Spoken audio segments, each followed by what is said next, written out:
Okay. So now that we've covered some examples of relatively simple control systems, okay, we started with thermoregulation. That is a regulatory system. It's a relatively simple regulatory system. We just did reflex actions where we had feed-forward controllers. Now what we're going to do in the next few lectures is cover regulatory systems that are more complex.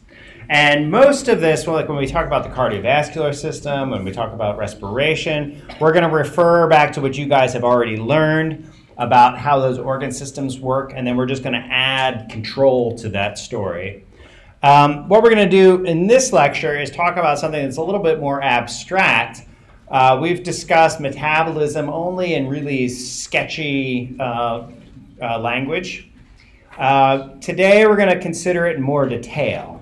And we're also going to consider how the body controls energy level.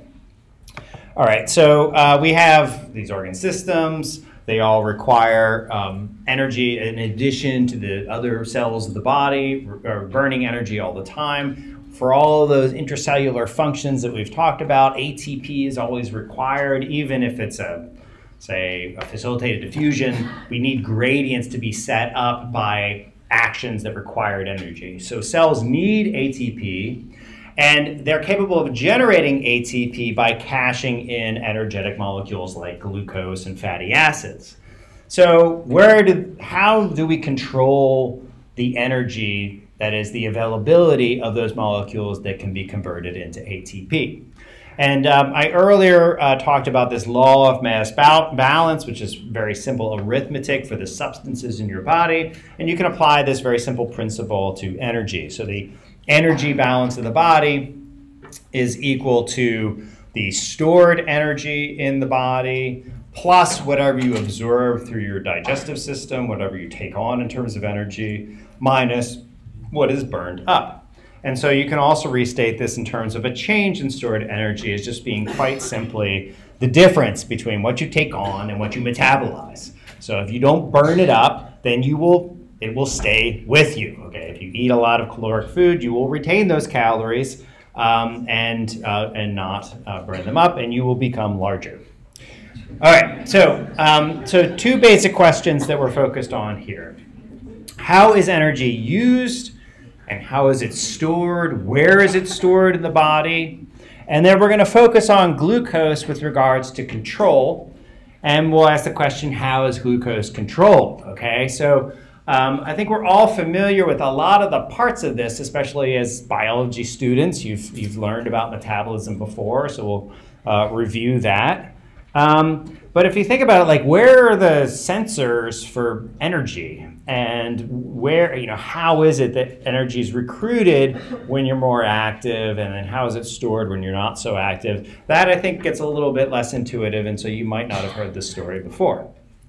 Okay, so first on the burning up side of things, metabolism. So what I'm going to do is I'm going to cover intracellular metabolism at just the level that you need to be familiar with. No more detailed than this. So I'm going to lay out a series of boxes and arrows, and these are the boxes and arrows that you're responsible for. You guys might already know this very well, in which case you don't need to know it any more than what I'm showing. Chances are you might need a little bit of a refresher. Okay, so what we have here is a cellular membrane, this yellowish color, and we've got some sort of transporter that lets the glucose into the cell. Okay, so glucose is our source of energy. Glucose by itself can't do anything inside the cell. We have to turn it into ATP. So we want to try to extract as much ATP out of this energetic molecule as we can. And the first means that we have to do this conversion is in the cytoplasm of the cell. There are no organelles required to start cashing in the glucose for ATP. And whenever I show an arrow here, just imagine there's a bunch of enzymes, and you might already know the names of those enzymes, that are doing the work here to convert a molecule or convert from one molecule to another. So glucose is initially converted into glucose 6-phosphate. Now, in order to get ATP out of glucose 6-phosphate, it actually requires 2 ATP, all right? So already we're operating at a deficit here. The goal is to produce ATP. But as a consequence, again, of other enzymes and their activity, we can cash in those 2 ATP with a glucose 6-phosphate in order to get 4 ATP out of this pathway, glycolysis. Again, it's just a big arrow as far as we're concerned. Now, the product of that is pyruvate. There's 2 pyruvate molecules produced for each glucose. And so as a consequence of glycolysis, we've gotten a net 2 ATP out of that glucose molecule. And that's what this process produces. This process is known as either just glycolysis or anaerobic metabolism. We've used no oxygen here. We've produced no CO2, 1 glucose, 2 ATP. And you might say, well, that sounds great. You know, 2 ATPs out of just 1 molecule, fantastic. But you'll see later on, you can get much more out of the glucose with aerobic metabolism. All right, now in a situation where there's either poor circulation or very intensive exercise, or maybe this is a neuron and you're thinking really hard and you're in the brain, but if there's a situation where the partial pressure of oxygen is low inside the cell, then that's the end of the story. You're only going to get those 2 ATP out of that glucose molecule.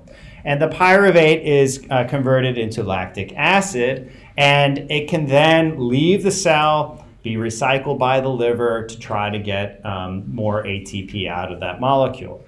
But for our current purposes, that's all we got, just the net 2 ATP. If, on the other hand, there is oxygen available, if the partial pressure is relatively high, then the pyruvate is converted into acetyl-CoA.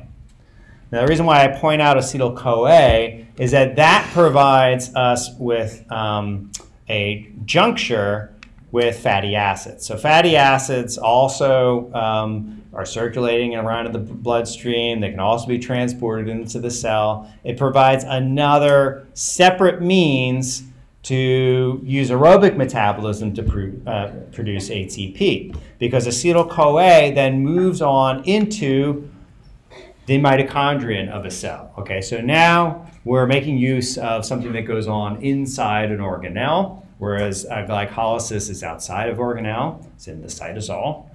And fatty acids, or the pyruvate that emerges from the 2 pyruvates that emerged from the glucose molecule, either one are going to give us an acetyl-CoA.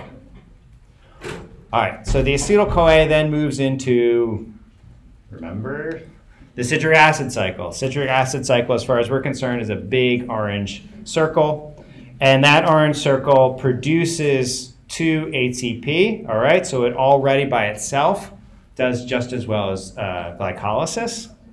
It has the byproduct of carbon dioxide. It also produces an electron and a proton. Those then go through the electron transport system, another big arrow. Okay, the electron transport system is why we breathe.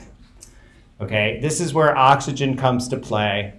And as a consequence of taking the protons and the electrons from the citric acid cycle, in addition to the oxygen, we get this big yield of 26 ATP. Okay, so now that puts glycolysis into perspective. You get 26 ATP from the single glucose molecule that you started with.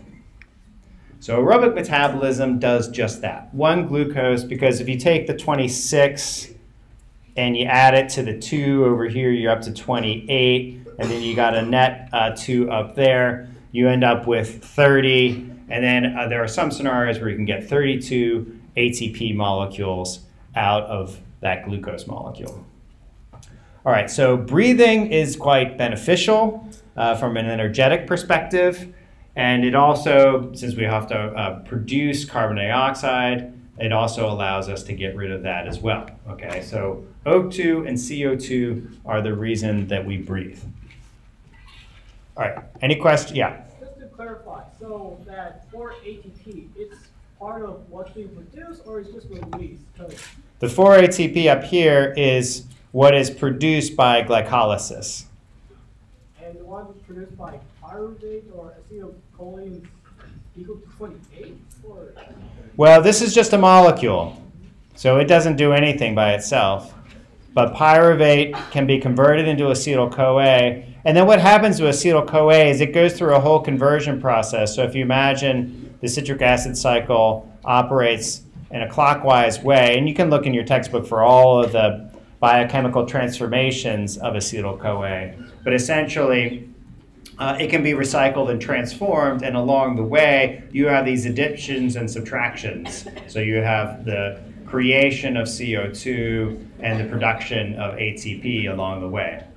Oh, because like I was counting, like there was like 28 only in the mitochondria for ATP.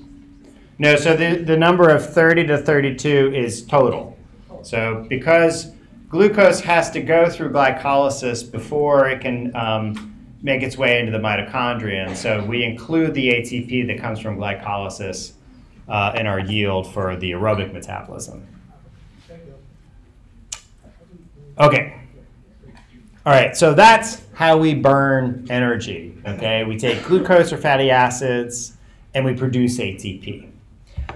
And so in terms of our energy balance, we can put that at the bottom here of this flow chart, which shows us a sort of energetic sink. That is how we use up energy. Of course, energy comes from our diet. And we've got fats, carbs, and proteins all providing a different energetic density, with fats providing the most energy-dense fuel. And what we're going to do here is focus on glucose and how glucose is burned. Oh, but also fatty acids. And so cells primarily metabolize glucose and fatty acids for energy. Okay, we're going to ignore other metabolites for the current discussion. And so you can think of glucose that circulates in your bloodstream and that is stored in the cells. It's kind of a reserve of energy. Same thing for the fatty acids. Okay, you have a certain number of those molecules. Your body only has a certain fixed capacity to have those particular molecules circulating around and being made available for the cells that need it. So you can imagine that the body almost functions like a little bucket for glucose and fatty acids. And that bucket has a little leak in the bottom of it. So here we see that it's leaking out glucose to the cells, and the cells can burn it up. Same thing with the fatty acids. Okay, so when I use the word pool here, I'm referring to that number of molecules that are circulating around your body that can be metabolized.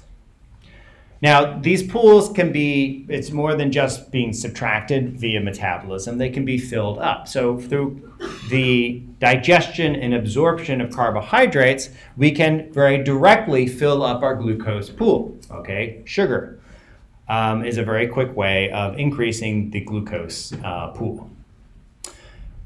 Same thing for the free fatty acids. You can directly increase their number by eating more fat.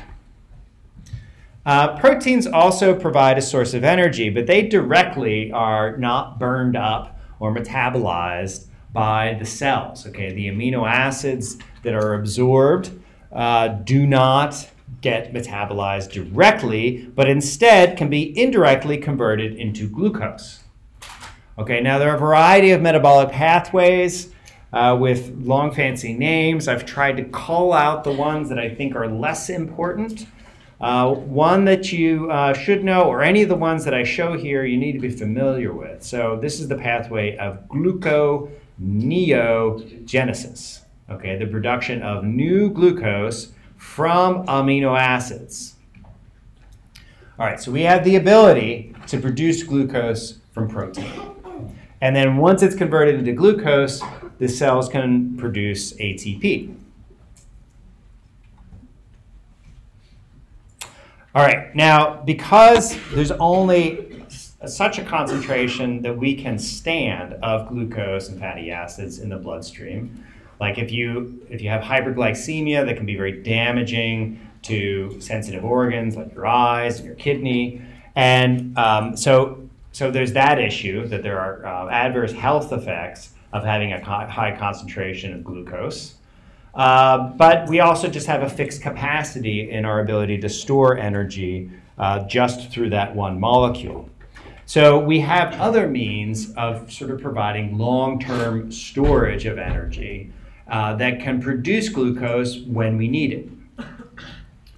Okay, so that introduces storage. And so what we're effectively doing here is we have this bucket of glucose and a bucket of free fatty acids, and we can fill up those buckets as needed from these stores. So, for example, there's a relatively small energetic bucket that is glycogen.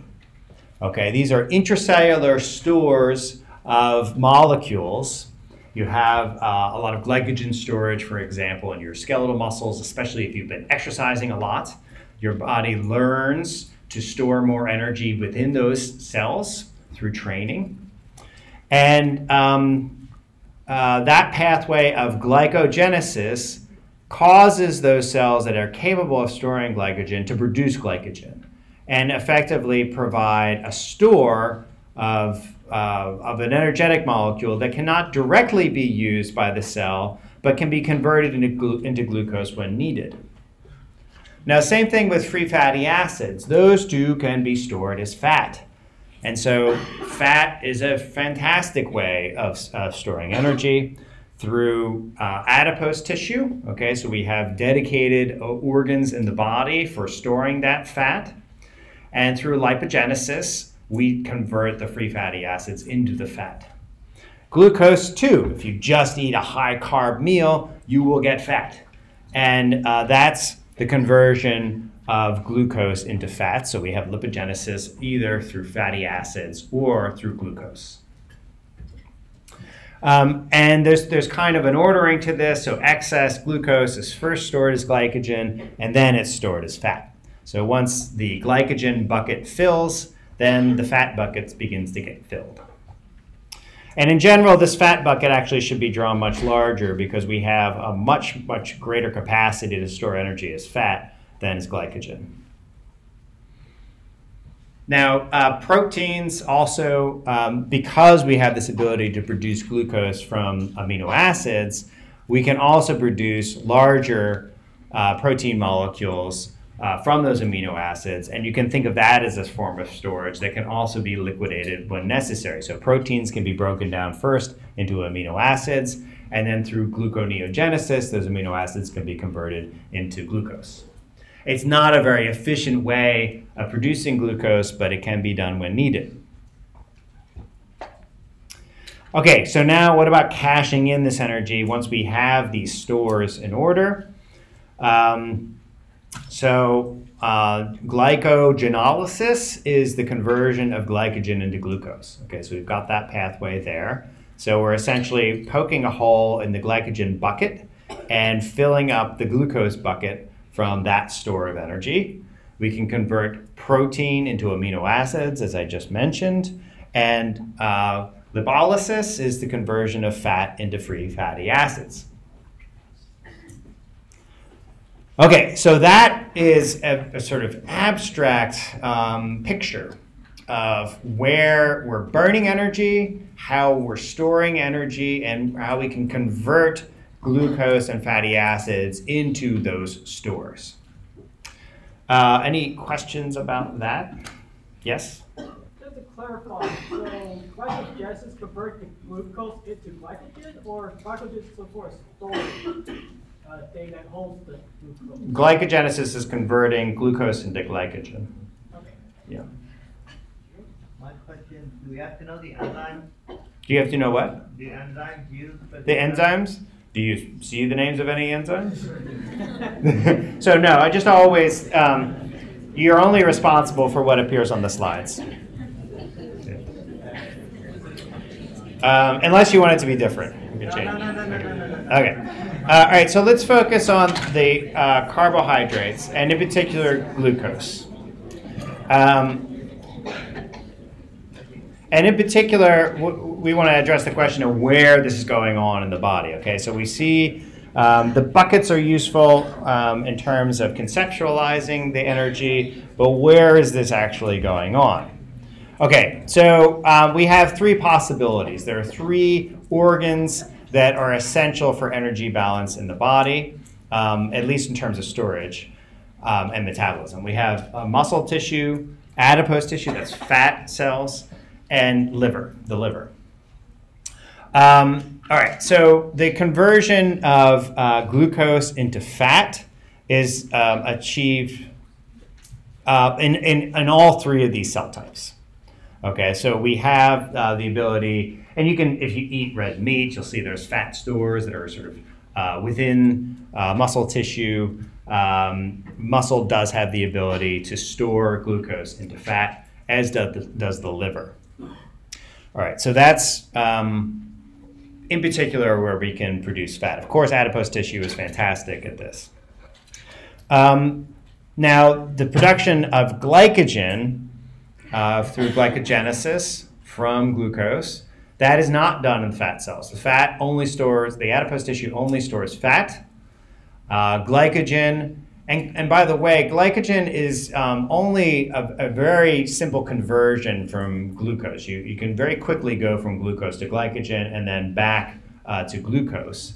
And so those conversions are done quickly by the muscle tissue and by the liver. And it therefore is not surprising that the conversion back from glycogen into glucose is done in those same organs. Now again, the liver, I keep saying how great the liver is, even though it doesn't get its own lecture, but the liver is the organ that is responsible for converting amino acids into glucose.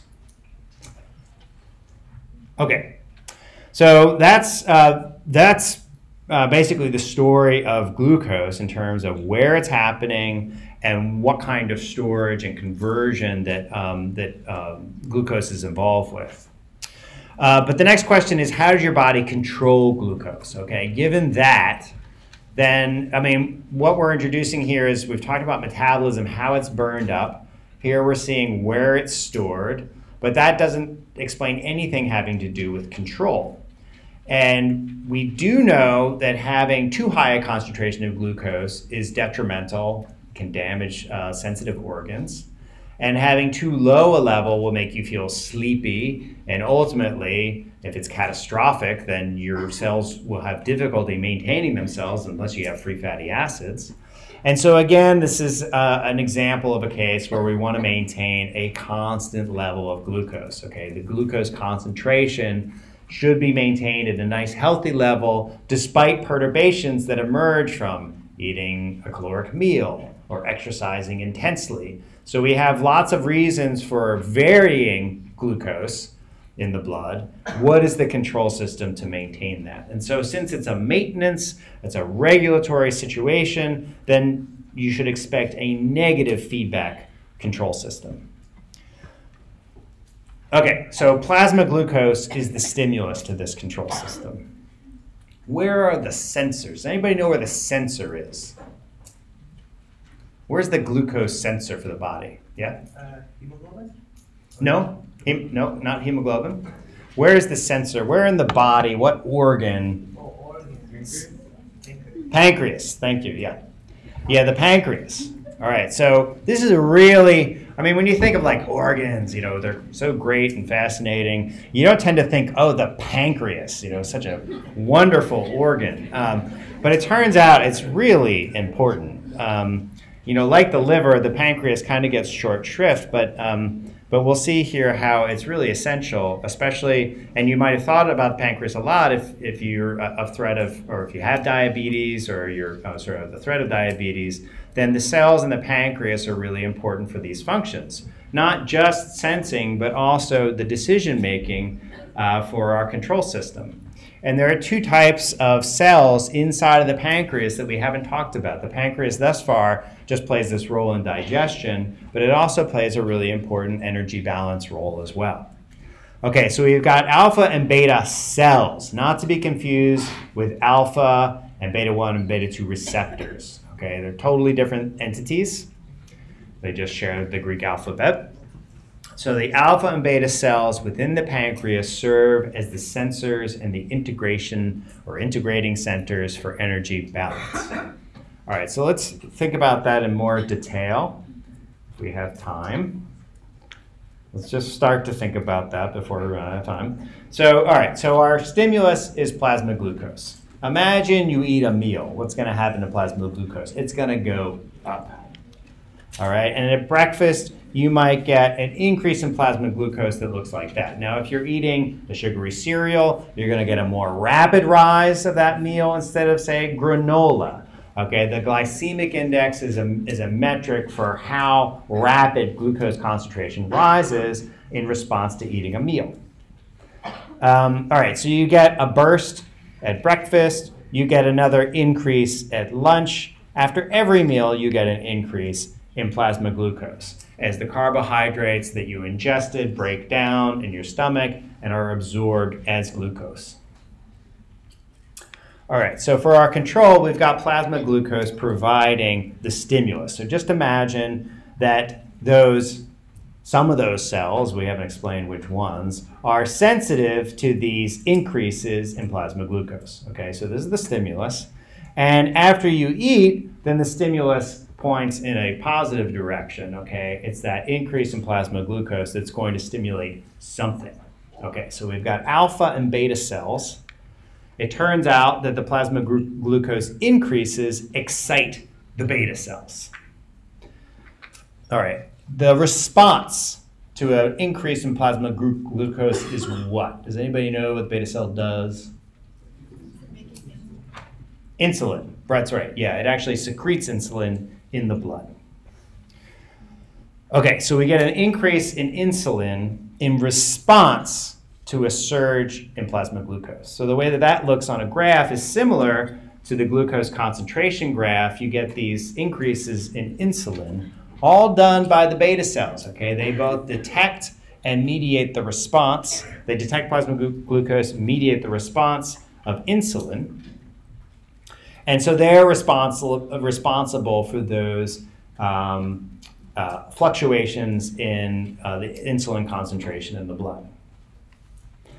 All right, so that's what you get for the fed state. That is right after you've eaten a meal. If it's been a long time since you ate, then you call that a fasted state.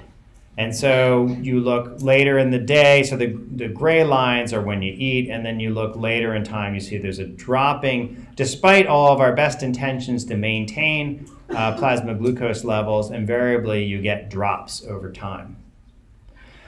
And when plasma glucose drops, then there's an inhibition of the beta cells. The beta cells are sensitive to that, and there's an inhibition of their secretion of insulin. And this is where the alpha cells come in. The alpha cells are excited by a drop in plasma glucose. And so we've got a control system here where there's two integration centers. They kind of work in synchrony, but they have disparate and complementary functions. So again, this is for the fed state. The stimulus is a drop in plasma glucose. That excites the alpha cells to do what? This is a less common hormone. Glucagon, yes. Ding, ding, ding. Okay, so alpha cells secrete glucagon. So if you look at the glucagon graph, it's not quite as clean as the insulin graph. But over time, okay, so when the insulin gets really low, so this is happening overnight when you really haven't eaten in a long time, then you'll see that there's a slight rise in glucagon. Here we have a rise in glucagon right before you have dinner, just as the insulin is less. There's a little bit more noise here. And actually, your cells are responsive to the combined inputs of insulin and glucagon. So it's really a ratio of those two concentrations that are meaningful for the cells. And they do tend to operate in the opposite directions. And I'll just leave it there because we don't have time to finish. So we'll pick that up next time. Hi.